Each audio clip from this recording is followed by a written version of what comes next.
जो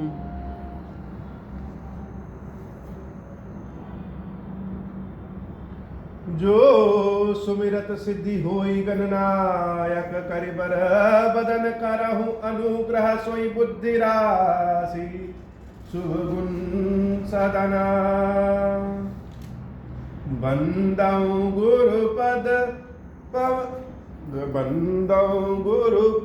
पदम परागा सुरज सुवास सरस अनुरागा मंगल भवन अमंगल हारी उमा सहित जहि जपत पुरारी सुमिर शिवा शिव पाई पसाऊं बरनऊ राम चरित चित चाऊं पानी ग्रहण जब कीन महेशा हर्षे तब सकल सुरेशा कवन सो काज कठिन जग माही जो नहीं होई तात तुम पाही राम काज लगी तब अवतारा सुनता ही भयाऊं पर्वताकारा। हे महादेव, हे जगत बाबा, जीवन बाबा, ना कोई कार्य कठिन नहीं कार्य संभव है, यहाँ सारे कार्य सरल संभव हो जाते हैं बाबा अगर आपकी कृपा हो जाए। बाबा तुलसीदास जी रामचरितमानस लिखने के पहले उन्होंने सबकी वंदना किया, सज्जन असज्जन सबकी वंदना करने के बाद अपने हृदय की बात करने आ गए। बाबा तुलसीदास जी अपने हृदय की बात, जब उनकी हृदय की बात सुनेंगे तो जैसे लगेगा कि हम सब के हृदय की बात है। ज्ञान और प्रेम, नीति और विश्वास, इन सब का मेल श्री रामचरितमानस है। तुलसी बाबा कहते हैं, आकर 4,84,000 जाति जीव जल थल नभवासी। ये जीव जो है ये 84 लाख योनियों में घूमता है। एक बार मनुष्य का जन्म मिला और उसमें हम मुक्ति नहीं पाए, अच्छा कर्म नहीं किए, तो फिर हमको 84 लाख योनियों में घूमना पड़ेगा, जिसमें पाताल में भी जन्म लेंगे, आसमान में भी जन्म लेंगे, धरती पे भी जन्म लेंगे, जल में भी जन्म लेंगे, हवा में भी जन्म लेंगे, हर जगह जाना पड़ेगा। यह संपूर्ण संसार ही, क्योंकि इसमें जीव घूमता है और यह जीव किसका अंश है? यह आत्मा परमात्मा का अंश है। तो राम तो सब में है, पेड़ में, पौधे में, मनुष्यों में, जानवरों में, मिट्टी में, पहाड़ में, ऐसा कोई चीज संसार में है ही नहीं जिसमें राम ना हो। हमारा दर्शन, हमारी दृष्टि जैसी होगी वैसे ही प्रभु का दर्शन हो। इसके पहले बाबा कह भी चुके हैं कि जब गुरु की कृपा होती है तो पृथ्वी के अंदर के भी रत्न जगमग जगमग करने लगते हैं। जैसे सामान्य आदमी तो नहीं बता पाएगा कि धरती के किस कोने में सोना छिपा है, किस कोने में पेट्रोल छिपा है, किस कोने में कोयला छिपा है, लेकिन जो वैज्ञानिक होते हैं वो जांच परख के बता देते हैं कि सोना कहाँ है, हीरा कहाँ है। वैसे ही जब गुरु की कृपा जीवन में पड़ जाती है तो संपूर्ण संसार ही राममय दिखने लगता है। ऐसी कोई चीज है ही नहीं जिसमें अपने प्रभु का वास न दिख जाए हो। इसलिए सज्जन हो असज्जन हो, सबकी वंदना तुलसीदास जी ने किया। और बाबा कहते भी हैं, सिया राम मैं सब जग जानी करऊं प्रणाम जोरी जुग पानी। सीताराम में यह सारा संसार है, इसलिए अपने दोनों हाथों को जोड़ करके हम सीताराम जी को प्रणाम कर रहे हैं। ये ना सोचे कि कोई हम सत्य को कर रहे हैं, कोई असत्य को कर रहे हैं, कोई साधु को कर रहे हैं, कोई असाधु को कर रहे हैं, कोई देवता को कर रहे हैं, कोई पितर को कर रहे हैं, सबको कर दिया। अब सज्जन लोग कहेंगे हमको प्रणाम किया तो अच्छा है, लेकिन दुष्टों को भी प्रणाम कर दिया, यह क्यों? तो उसका कारण बाबा बताते हैं कि सिया राम मैं सब जग जानी हो, संसार में सीता राम में ही यह पूरा संसार है। अब एक बड़ी इंटरेस्टिंग बात है कि राम में यह सारा जग है कहते हैं, हर जगह कहे हैं सीता जी और राम जी में कोई अंतर नहीं है, दोनों एक ही हैं, दोनों एक दूसरे के बिना नहीं है, कोई विच्छेद न करे। लेकिन लिखते समय बाबा ने यहाँ सिया राम में सब जग जाने लिखा हो, क्योंकि यह संसार माया ने बनाया है, माया का बनाया हुआ यह संसार है। और माया किसकी है? माया ही राम जी की है। अब माया जिसके लिए मां के रूप में कृपा करती है, वह इस संसार में राम का दर्शन कर लेता है, और माया जिसके ऊपर मायावली कृपा करती है, वह राम जी को छोड़ करके सब कुछ का दर्शन कर लेता है। तो संसार ही माया है, तो माया में मां का स्वरूप देखना है। इसलिए तुलसीदास जी ने पहले सीता जी का नाम लिया, सिया राम मैं सब जग जानी, करऊं प्रणाम जोरी जुग पानी, जानी कृपा कर किंकर मोह, सब मिली करहूं छाड़ी छल छूं। कोई काम होता है तो उस काम में तो सबका सहयोग होता है। भगवान जब धनुष तोड़ने के लिए आगे बढ़ रहे थे तो सारे लोग परेशान थे कि शंकर जी का धनुष इतना कठोर है कि रावण और बाणासुर जैसे बहादुर आदमी भी, व्यक्ति भी हिला नहीं पाए, और राम जी तो इतने सुकुमल दिख रहे हैं, यह कैसे हिला पाएंगे? भला फूल से कोई हीरा को काटता है क्या? लेकिन इच्छा तो सबकी राम की है, यह भी बात है। इच्छा सबकी राम की है, और राम को देख के नहीं लग रहा है कि यह धनुष तोड़ पाएंगे। तो सबने अपने जानने वाले सभी देवताओं से प्रार्थना किया, पितरों से प्रार्थना किया, भगवान जी से प्रार्थना की, सबसे, कि अगर जीवन में हमने एक सेकंड का भी कोई पुण्य का कर्म किया है तो उस पुण्य के कर्म के फल के स्वरूप यह शंकर जी का धनुष एकदम से हल्का हो जाए कि राम जी छुएं और टूट जाए। पहली बात तो कोई यह नहीं कह रहा है कि राम जी को ताकत मिल जाए, क्योंकि राम जी तो इतने कोमल है, यह शिव जी से ही प्रार्थना करेंगे, शिव जी ही अपने धनुष को हल्का करें। माता जानकी ने सबसे बनाया कि आज धनुष को हल्का कर दो ताकि राम छुएं और टूट जाए।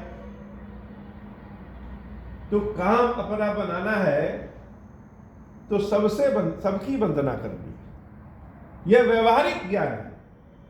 जिनका ध्यान अपने लक्ष्य पे होता है वह दाएं बाएं नहीं देखते सुनते हैं कि किसी ने हमारी प्रशंसा कर दी तो उधर चले जाओ, किसी ने हमको गाली दिया तो उनसे उलझ करके अपने समय को खराब कर लो, किसी ने धोखा दिया तो उससे बदला लेने पहुंच जाए, किसी ने बहुत दोस्ती निभाया, संसार है, सब सबकी तरह करेंगे। तो अपना ध्यान किस पे है? ध्यान सदैव लक्ष्य पे होना चाहिए। और तुलसी बाबा जी का लक्ष्य क्या है? तुलसी बाबा का लक्ष्य श्री रामचरितमानस को लिखना, भगवान की श्रद्धा विश्वास प्रेम युक्त वंदना करना। तो अब मानस जब लिखेंगे तो अगर बहुत लोग विरोध करेंगे तो कैसे लिखेंगे? मन तो हमारा उन्हीं को जवाब देने में उलझ जाएगा। इसलिए हाथ जोड़ करके सबसे प्रार्थना कर रहे हैं कि सभी लोग सहायता करें कि हम श्री रामचरितमानस लिख सके। इसलिए तुलसी बाबा कहते हैं, जानी कृपा कर किंकर मोहू, सब में लिखा हूं छाड़ी छल छोहू। सबसे छल छोड़ करके हम सबसे वंदना करते हैं कि सारे लोग छल कपट छोड़ करके मेरी सहायता करें। भगवान के दास जानकर के कृपा करें, अपना दास जानकर के कृपा करें। निज बुद्धि बल भरोस मोहि नाही, ताते विनय करऊं सब पाही। अब सहायता करने की आवश्यकता क्या है? हनुमान जी महाराज तो किसी से सहायता नहीं मांगे, अब पूरा पहाड़े उठा। अब सब तो हनुमान जी नहीं हो जाएंगे। तो बाबा कहते हैं कि हमारे पास अपना बल नहीं है, हमारे पास अपनी बुद्धि अपने बल पे हमको भरोसे नहीं है। इसलिए ताते विनय करऊं सब पाही, सबके पास जा जा करके विनय कर रहे हो। इस खीरेश्वर महादेव मंदिर में खीरेश्वर महादेव जी के अतिरिक्त बहुत सारे देवता लोग विराजे हैं। शिव जी का वास जहां होता है, बड़े बड़े ऋषि मुनि गंधर्व देवता पितर सब स्वयं शिव जी के स्वरूप में ही आकर के शिव जी के स्थान पे एकत्र हो जाते हैं। शिव स्वरूप में ही आकर के शिव जी के स्थान पे एकत्र हो जाएंगे, भगवान की वंदना करेंगे, सेवा करेंगे, उनका दर्शन प्राप्त करते रहेंगे। चाहे काशी विश्वनाथ जी का दर्शन कर ले, ओंकारेश्वर का दर्शन करें, महाकाल उज्जैन का दर्शन करें, कई दर्शन करें, जो भी प्रसिद्ध स्थान है, भगवान का सिद्ध स्थान है, उन सारे स्थानों पे ज्यादातर देवता कुबेर महाराज जी, नवग्रह महाराज जी, धनेश्वर, नागेश्वर, भगवान के अन्य स्वरूप सब किसी न किसी वेशभूषा में आकर के वहां पे उस स्थान पे विराजते हैं। काशी में भी विराजे सब। और जब काशी में विराजे थे तो वहां पे सिद्धिराज गणेश जी दुंडीराज गणेश के नाम से सबसे अंत में पहुंचे। अब जब दुंडीराज गणेश पहुंचे तो देख रहे हैं कि हर जगह की कुर्सी तो पहले से फुल हो गई है, हमारे लिए तो कोई स्थान नहीं, हम कैसे जाएं? इतनी भीड़ में अपना नाम हम कैसे बनाएं? तो हर व्यक्ति के जीवन में दुख होता है और हर व्यक्ति अपने दुख को दूर करना चाहता है और हर व्यक्ति अपने आने वाले भविष्य को जानना चाहता है। कुंडली में ज्योतिषी गणना के आधार पे किसी को हस्तरेखा दिखा करके, किसी ज्ञानी विज्ञानी से ध्यान की अवस्था में, सामान्यतः सब लोग अपना भविष्य जानना चाहते हैं कि हमारा आने वाला भविष्य कैसा होगा, और सब लोग दुख से पार होना चाहते हैं। तो गणेश जी तो राजकुमार है, उनके बिना कोई काम भी नहीं चल रहा है। तो गणेश जी वहां पे ज्योतिषाचार्य बन करके गए, सबका हाथ पकड़ के देखते थे। और जब हाथ देखते थे तो गणेश जी तो खुदे विद्वान हैं, भूत भविष्य बनाने वाले, बिगाड़ने वाले, जानने वाले। तो उन्होंने जिसके बारे में जो कहा सब सत्य हो गया। धीरे धीरे गणेश जी की ख्याति पूरे काशी में फैल गई। काशी के राजा, काशी की महारानी दुंडीराज गणेश जी को अपने पास बुलाई, अपना हाथ दिखाया। गणेश जी वहां पे भी दिखाए, अपनी चीजों को, अपनी बातों को बताए। और काशी में गणेश जी सबसे ज्यादा ख्याति प्राप्त कर दी।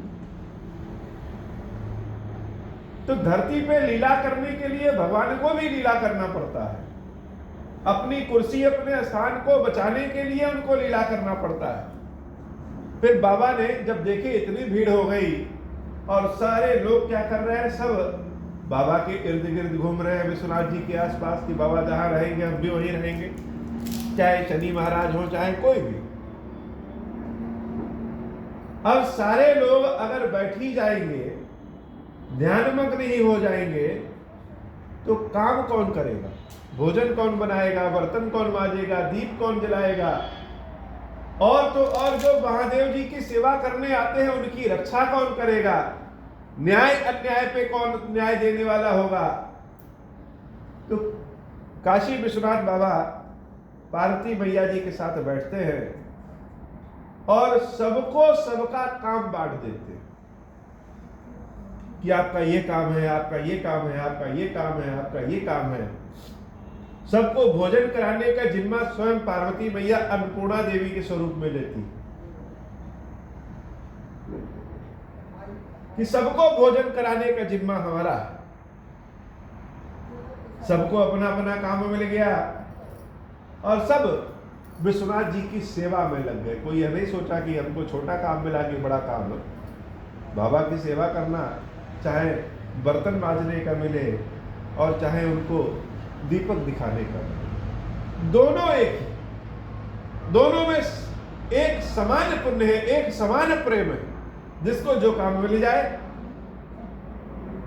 और सबके मिलने से ही सेवा हो पाएगी।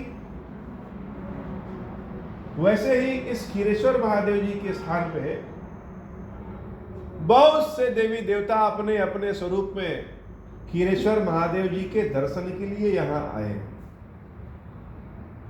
और सबका एक ही काम है, महादेव जी की सेवा में बैठे रहना, उनका ध्यान लगाना, उनको देखते रहना। कोई अगल बगल उनके बगल में ही जगह पा गया है कि उनको देखते रहे, कोई दूर पे बैठा है लेकिन इतने ऊंचाई पे बैठा है कि उनको देखते रहे, कोई पीछे है, कोई दाएं है, कोई ऊपर है, कोई पीपल के वृक्ष के पत्तों के रूप में लटका हुआ है कि उनको देखते रहे, कोई किसी जानवर के वेश में आ जाता है। लेकिन कलयुग है ना, तो कलयुग में मनुष्यों के साथ साथ देवताओं को भी आलसी बना देता है, स्वार्थी बना देता है। मानस में लिखा है कि देवता सदा स्वार्थी, कि देवता जो होते हैं वह सदैव स्वार्थी होते हैं। अपना काम बन जाए और किसी का बने या ना बने हो। तो बाबा का दर्शन करने को मिल रहा है, अब बाबा का भोग लग रहा है नहीं लग रहा है, मंदिर की व्यवस्था हो रही है नहीं हो रही है, इससे उनको कोई मतलब नहीं। और जब इस स्थान पे आए थे तो यह कह के ही आए थे, यह बता करके आए थे कि उस स्थान पे जाने पे खीरेश्वर महादेव जी के सेवा श्रृंगार का दर्शन आपको मिलता रहेगा और राम राम सुनने को मिलेगा। ओम श्री राम, ओम श्री राम, ओम श्री राम। खीरेश्वर महादेव जी का दर्शन सब कर रहे हैं और ओम श्री राम मिल रहा है।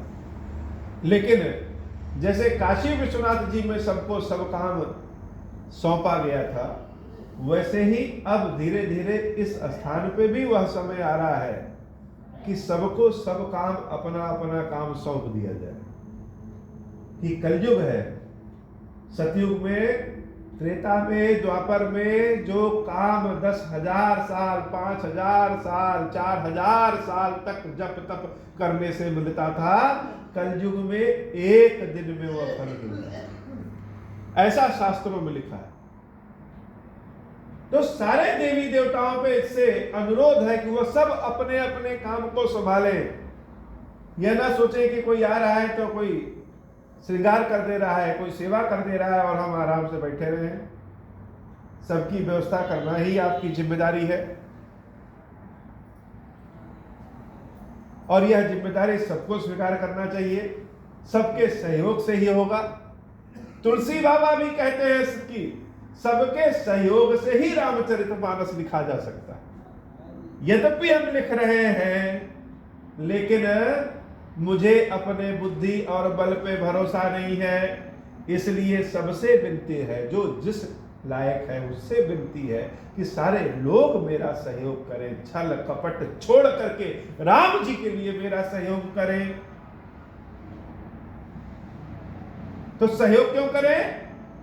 करन चाहूं रघुपति गुण गाहा, लघुमती मोरि चरित अवगाहा। रामचंद्र जी की ललित कथाओं का गुणगान करना चाहते हैं। मन है, मन का तो कोई ठिकाने नहीं है, इच्छा का क्या ठिकाना। अब इच्छा हमारी कर रही है कि हम जो रामचरितमानस लिखे, रामचंद्र जी के बारे में लिखे, वह वेद पुराण शास्त्र जितने भी लिखे गए सबसे श्रेष्ठ हो। श्रेष्ठ कैसे मानेंगे? श्रेष्ठ वैसे मानेंगे कि हर सामान्य व्यक्ति भी जान सके हो, पढ़ सके। रामचरितमानस आज ऐसा है, कोई आरती किसी को याद हो न याद हो, वाल्मीकि रामायण के संस्कृत श्लोक याद हो न याद हो, स्कंद पुराण, शिव पुराण, लिंग पुराण, वेद की बातें याद हो या न याद हो, लेकिन अनपढ़ व्यक्ति हो या पढ़ा लिखा हो, श्री रामचरितमानस की कोई ना कोई चौपाई तो उसको जरूर याद हो। चाहे बच्चा ही हो, कुछ नहीं याद होगा, मंगल भवना मंगलहारी इतना ही याद होगा, लेकिन याद तो जरूर होगा। यह तुलसीदास जी के विनय का प्रताप है, सबको हाथ जोड़ने का प्रताप है कि हम लिखना तो चाहते हैं, और लिखना क्या चाहते हैं? करन चाहूं रघुपति गुण गाहा, श्री रामचंद्र जी के गुण के बारे में लिखना चाहते हैं। अब ऐसा तो है नहीं कि श्री रामचंद्र जी का गुण हम नहीं लिखेंगे तो उनके पास गुण ही नहीं है।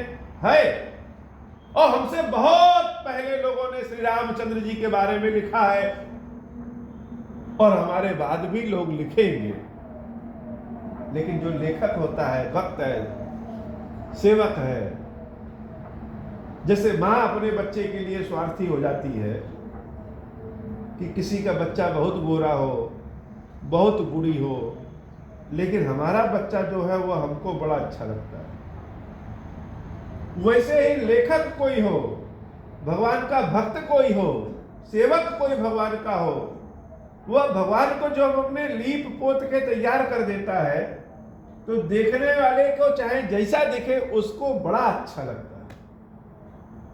सारे स्थान श्रेष्ठ हैं, लेकिन जिस भगवान के स्वरूप की सेवा कर रहे हैं वह स्थान सारे स्थानों से सबसे ज्यादा श्रेष्ठ है। ऐसा भाव है। हो सकता है दूसरे के अंदर ना हो, मेरा बच्चा मेरे अंदर भाव है, दूसरे के अंदर तो नहीं होगी। दूसरे की मां चाहे जितनी भी गुणी हो, लेकिन काम अपनी ही मां आएगी। यह रामचंद्र जी का जो गुण है वह लिखना चाहते हैं, और लिखने के लिए लघुमति मोरि चरित अवगाहा, मेरी बुद्धि बड़ी छोटी सी है और राम जी तो अनंत है। वेद व्यास जी भी जब लिख रहे थे तो गणेश जी को बुलाए कि हम बोलेंगे और आप लिखिएगा, लेकिन वह द्वापर त्रेता सतयुग में होता है। कलयुग में देवता लोग भी छोड़ करके भाग जाते हैं। इतना खतरनाक कलयुग है कि देवता लोग भी छोड़ के भाग जाएंगे, मंत्रों से बुलाना पड़ता है तब भी नहीं आते। यहां तुलसीदास जी को खुद लिखना है, इसलिए लघुमति मोरि चरित अवगाहा, यह बुद्धि मेरी थोड़ी सी है, छोटी सी है, लिख नहीं सकते, सोच ही नहीं सकते। और रामचंद्र जी का चरित्र गुण अनंत है।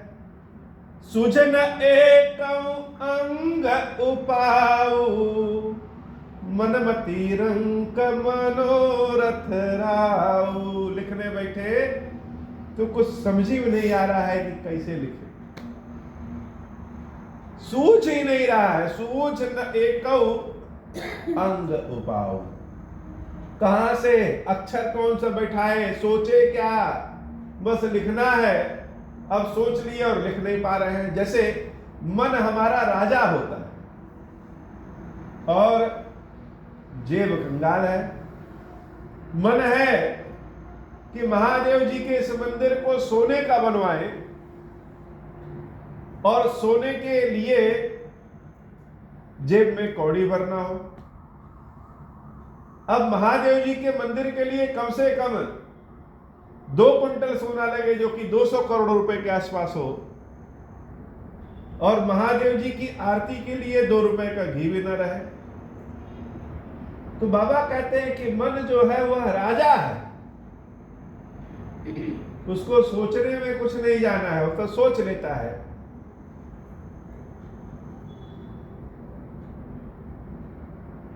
वो मनोरथ कर लेगा, लेकिन हमारी क्षमता है वह कंगाल है, वो कर नहीं पाएगी।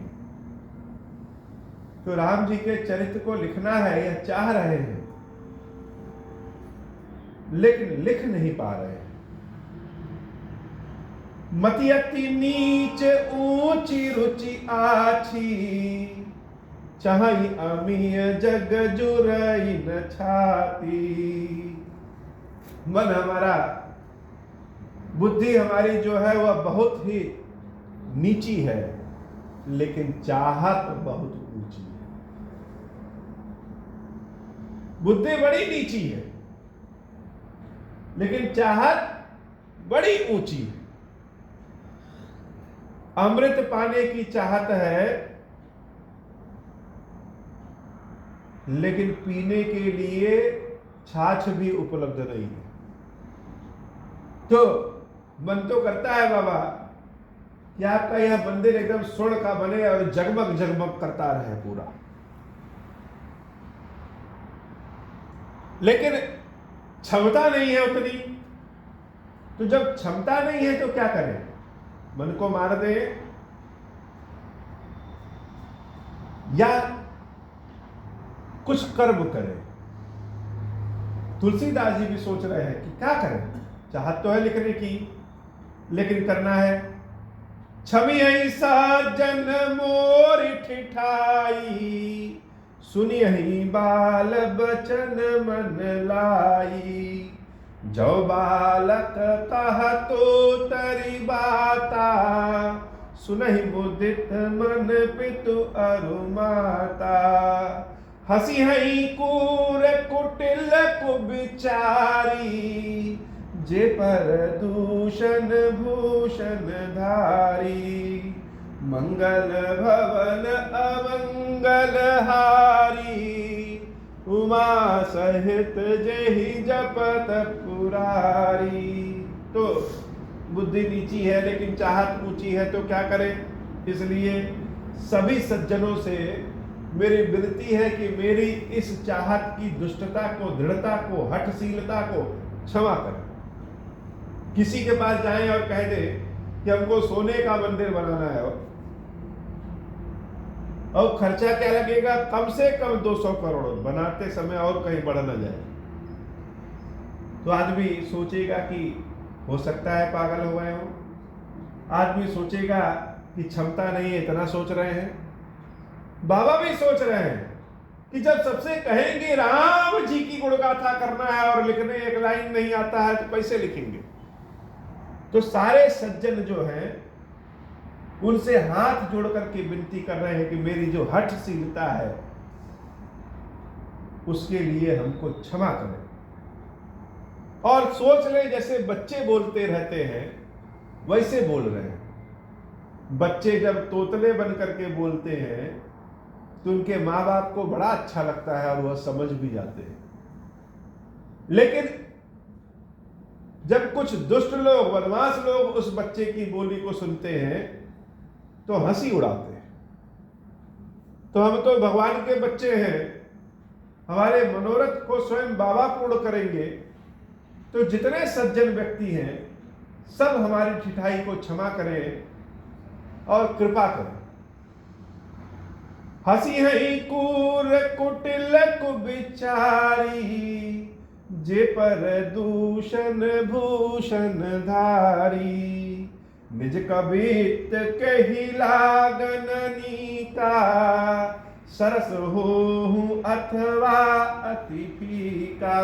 जो लोग लिखने वाले होते हैं कविता, स्वयं की कविता किसको नहीं अच्छी लगती है? महादेव जी का श्रृंगार कर दे स्वयं तो लगता है कि बहुत अच्छा है, हमसे अच्छा किसी ने किए नहीं।